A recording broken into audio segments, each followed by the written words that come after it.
O acidente do Césio 137 foi o maior e o mais famoso caso envolvendo a radioatividade no Brasil. Se você vive embaixo de uma pedra e de alguma forma nunca ouviu falar sobre esse caso, se acomode e assista o vídeo. E para você que já conhece, vale a pena ver de novo. Então, vamos entender como foi esse caso. A história começa em Goiânia, setembro de 1987, no Instituto Goiano de Radioterapia, uma clínica que foi desativada e abandonada. Dois catadores de reciclagem retiram parte de um aparelho de radioterapia. Dias depois, eles vendem a peça para um ferro velho cujo dono era Devair. Ainda no ferro velho, a peça foi desmontada e dentro dela foi encontrada uma cápsula com cerca de 19 gramas de um pó. Mal sabiam eles que esse pó era na verdade Césio-137, um material radioativo, e é a partir daí de que o acidente começou. Aquele pozinho emitia um lindo brilho azul quando no escuro. Devair, encantado com o misterioso pó, decidiu compartilhar ele com amigos e familiares. Ivo, irmão de Devair, levou parte da substância para sua casa. Ao chegar em casa, Ivo mostra o material para sua filha, Lady, que passou um tempo brincando com o pó. Para piorar ainda mais a situação, depois de brincar, ela foi comer sem ter lavado as mãos e acabou ingerindo partes do Césio-137. A esposa de Devair, Maria Gabriela, desconfiada do pó azul, decidiu levar aquela peça onde estava a cápsula com Césio-137 para a vigilância sanitária. Após Maria explicar o que aconteceu, um físico que estava na região foi acionado. Ele consegue um medidor de radiação e vai correndo para a vigilância sanitária, onde a peça estava abandonada em uma cadeira, como se fosse algo inofensivo. A metros de distância da peça, o medidor já ia para seu máximo. Depois, o físico também foi para a casa de Ivo para descobrir que Lady tinha altos níveis de radiação. E assim, finalmente foi dado o alerta de contaminação radioativa. Mas deu tudo certo. A população e os profissionais que trabalhavam em conter e tratar a radiação foram bem informados pelas autoridades e toda a situação foi resolvida rapidamente e as pessoas puderam viver tranquilamente, né? Não. Ok, foram chamados vários cientistas de áreas que envolvem radioatividade, mas sabiam apenas que era um caso relacionado à radiação, não tendo conhecimento da extensão do caso.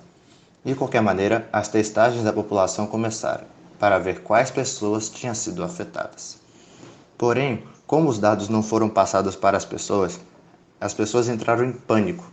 Elas se perguntavam se estavam em risco, se iriam morrer, se estavam radioativas. Calma, mas o que é estar radioativo? A quantidade de radiação recebida depende de 3 fatores: a sua distância com o material radioativo, o tempo de exposição e o quanto a substância está emitindo. Vamos citar um exemplo. Se você ficar próximo do Césio-137 e não entrar em contato com ele, você receberá radiação, mas não estará radioativo. Caso você entre em contato com um material radioativo, por exemplo, ao passar no corpo, você estaria emitindo radiação para as pessoas próximas de você, e aí sim você está radioativo. Se você lavar o seu corpo, você deixa de ser radioativo, mas existe um caso mais grave, que é quando você respira ou ingere a substância radioativa. A única maneira de remover ela de seu organismo é com remédios, mas isso pode demorar vários meses.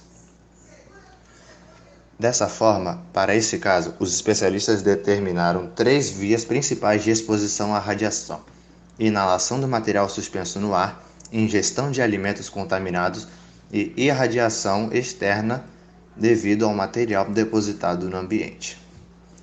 Após o esforço, com mais de 112.800 sendo monitorados só no Estádio Olímpico, que fica em Goiânia, o acidente gerou vítimas.